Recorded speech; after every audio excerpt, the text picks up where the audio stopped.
আসসালামু আলাইকুম। আমার চ্যানেলের নতুন আরেকটি এপিসোডে আপনাদের সবাইকে স্বাগতম।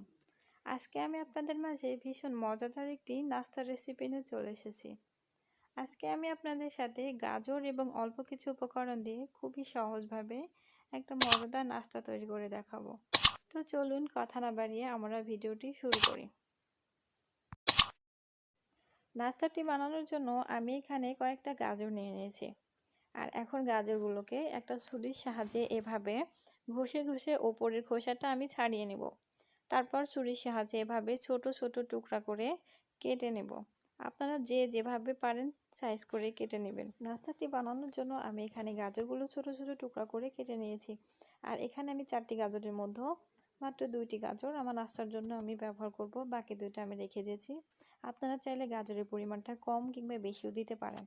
আমার সবগুলো গাজর ছোট করে কাটা হয়ে গেছে। এখন একটা প্লেটে আমি কাটা গাজরগুলো উঠিয়ে নিচ্ছি। এখন আমি চুলায় একটা ফ্রাই প্যান বসিয়ে আগে থেকে কেটে ধুয়ে রাখা গাজরগুলো দিয়ে দিব। আর এর ভিতরে আমি দিয়ে দিব 1 কাপ পরিমাণ পানি। আর এই পানির ভিতরে আমি দিয়ে দিব সামান্য পরিমাণ লবণ। এরপর একটা খুন্তির সাহায্যে লবণ এবং গাজরগুলোকে পানির সাথে খুব ভালো করে মিশিয়ে একটা ঢাকনা দিয়ে আমি 10 মিনিটের মতো ঢেকে দিব, যেন গাজরটা খুব ভালোভাবে সিদ্ধ হয়ে যায়। 10 মিনিট পরে দেখুন আমাদের গাজরটা কিন্তু অলরেডি সিদ্ধ হয়ে গেছে। আমি আরও 2 মিনিটের মতো গাজরটা সিদ্ধ করে নেব, যেন ভালোভাবে ম্যাশ করা যায়। 10 মিনিট পর দেখুন আমাদের গাজরগুলো কিন্তু এখন পুরোপুরিভাবে সিদ্ধ হয়ে গেছে। এখন একটা স্ট্রেনারের সাহায্যে এভাবে আমি গাজরগুলো একটা আলাদা প্লেটে উঠিয়ে নিচ্ছি। সিদ্ধ করে রাখা গাজরগুলো আমি একটা প্লেটে উঠিয়ে নিয়েছি। এখন একটা কাঁটা চামচের সাহায্যে এভাবে গাজরটাকে খুব ভালোভাবে ম্যাশ করে নিচ্ছি। আমি কাঁটা চামচের সাহায্যে এগুলো ম্যাশ করে নিচ্ছি। আপনারা চাইলে হাতের সাহায্যে কিংবা গ্লাসের সাহায্যেও এভাবে ম্যাশ করে নিতে পারেন। দেখুন আমাদের গাজরটা কিন্তু খুব ভালোভাবে ম্যাশ করা হয়ে গেছে। এখন আমি এই ম্যাশ করা গাজরের ভিতরে দিয়ে দেবো 1 কাপ পরিমাণ ময়দা। এখন ম্যাশ করা গাজর এবং এই ময়দা দিয়ে খুব ভালোভাবে একটা সফট ডো তৈরি করে নিতে হবে। এখানে আমি কোনো প্রকার পানি ইউজ করছি না। আপনারা যদি এখানে ময়দার পরিমাণটা একটু বেশি দেন তাহলে এখানে নর্মাল পানি কিংবা গরুর দুধও ইউজ করতে পারেন। তবে আমি এখানে পানি ইউজ করছি না। ময়দার ডোটা আমি গাজরের মাধ্যমে খুব ভালোভাবে একটা সফট ডো তৈরি করে নিচ্ছি। আপনারা কিন্তু খুব সহজে এবং খুবই কম সময়ে এই নাস্তাটা বাসায় তৈরি করে নিতে পারবেন। আর এই নাস্তাটা বানানো কিন্তু খুবই সহজ। ফ্রেন্ডস, দেখুন আমাদের ডোটা কিন্তু তৈরি হয়ে গেছে। আর ডোটা একটু স্টিকি ভাব করে এভাবে মাখতে হবে। এখন এই ডো থেকে অল্প অল্প ডো নিয়ে এভাবে হাতের সাহায্যে ছোট ছোট বলের শেপ করে ঘুরিয়ে ঘুরিয়ে করে নিতে হবে। এরপর হাতের আঙ্গুলের মাঝখানে সামান্য পরিমাণ ময়দা মেখে এভাবে মাঝখান করে একটু আঙুল দিয়ে গর্ত করে দিলেই কিন্তু একটা গাজরের স্ন্যাক্স তৈরি হয়ে যাবে। আপনাদের সুবিধার্থে আমি আপনাদেরকে আরও একটা দেখিয়ে দিচ্ছি। এভাবে হাতের সাহায্যে ঠিক যেভাবে আমরা বেবি সুইট মিষ্টি তৈরি করি ওরকম করে গোল গোল বল করে মাঝখানে একটু আঙুল দিয়ে চেপে দিলেই ব্যাস হয়ে যাবে গাজরের সুন্দর স্ন্যাক্স।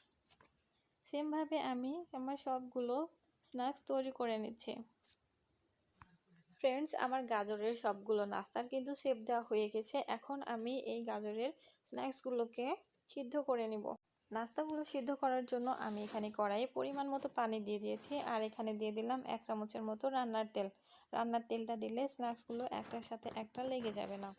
আর পানিটা ফুটে উঠলে আমি এখানে গাজরের যে স্ন্যাক্সগুলো তৈরি করে রেখেছিলাম ওইগুলো একটা একটা করে দিয়ে দিব।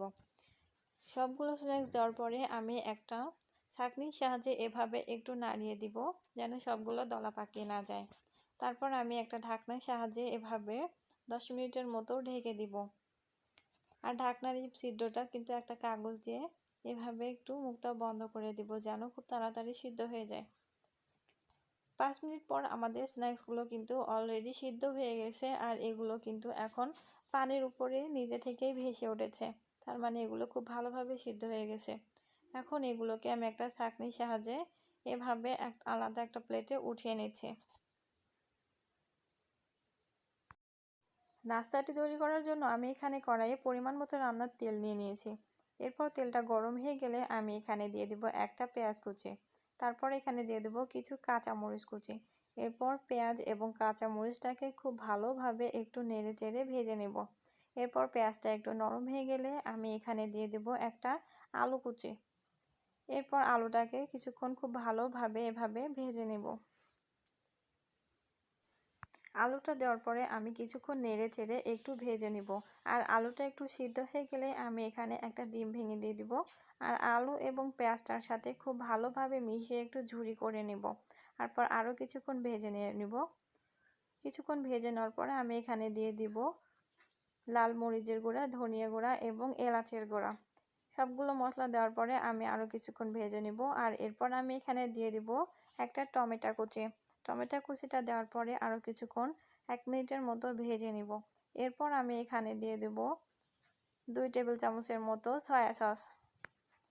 সয়া সসটা দিলে এর টেস্টটা আরও ভালো হবে। এরপর সবগুলো মশলা আমি খুব ভালোভাবে কিছুক্ষণ ভুনে নিয়েছি। এরপর আমি এখানে আগে থেকে সিদ্ধ করে রাখা গাজরের স্ন্যাক্সগুলো দিয়ে দিব। আর স্ন্যাক্সগুলো দিয়ে আমি খুব ভালোভাবে এগুলো মিশিয়ে নিব, যেন সবগুলো মশলার সাথে মিশে যায়। এখন এই স্ন্যাক্সগুলোর ভিতরে আমি দিয়ে দিব 3 টেবিল চামচের মতো টমেটো সস। তারপরে এই সসটাকে খুব ভালোভাবে মিশিয়ে নিব। আর কিছুক্ষণ মিশিয়ে নেওয়ার পরে আমি এখন একটা প্লেটের উপরে এই স্ন্যাক্সগুলো উঠিয়ে নেব। এখন এই স্ন্যাক্সগুলোর ভিতরে আমি দিয়ে দিব উপর থেকে কিছুটা ধনেপাতা কুচি আর দিয়ে দিব একটা ম্যাজিক মশলা। এরপর আমি এখানে এর ভিতরে দিয়ে দিব আরও 3 টেবিল চামচের মতো টমেটো সস। এরপর সবগুলো মশলা খুব ভালোভাবে আমি মিশিয়ে নেব। আর এভাবেই কিন্তু তৈরি হয়ে গেল আমাদের মজাদার গাজরের স্ন্যাক্স। আপনারা কিন্তু বাসায় খুবই কম সময়ে এই স্ন্যাক্সগুলো বাচ্চাদেরকে তৈরি করে দিতে পারেন। বাচ্চা কিংবা বড়রা সবাই কিন্তু এই নাস্তাটা খেতে অনেক বেশি পছন্দ করবে। ফ্রেন্ডস, আমার রেসিপিটা যদি আপনাদের ভালো লেগে থাকে তাহলে অবশ্যই লাইক কমেন্ট করবেন আর আপনার ফ্রেন্ডস অ্যান্ড ফ্যামিলি মেম্বারদের সাথে শেয়ার করে দিবেন। এরকম নতুন নতুন আরও ভিডিও পেতে আমার চ্যানেলটা সাবস্ক্রাইব করে আমার সাথেই থাকবেন। আজ এ পর্যন্তই। সবাই ভালো থাকবেন, সুস্থ থাকবেন। আল্লাহ হাফেজ।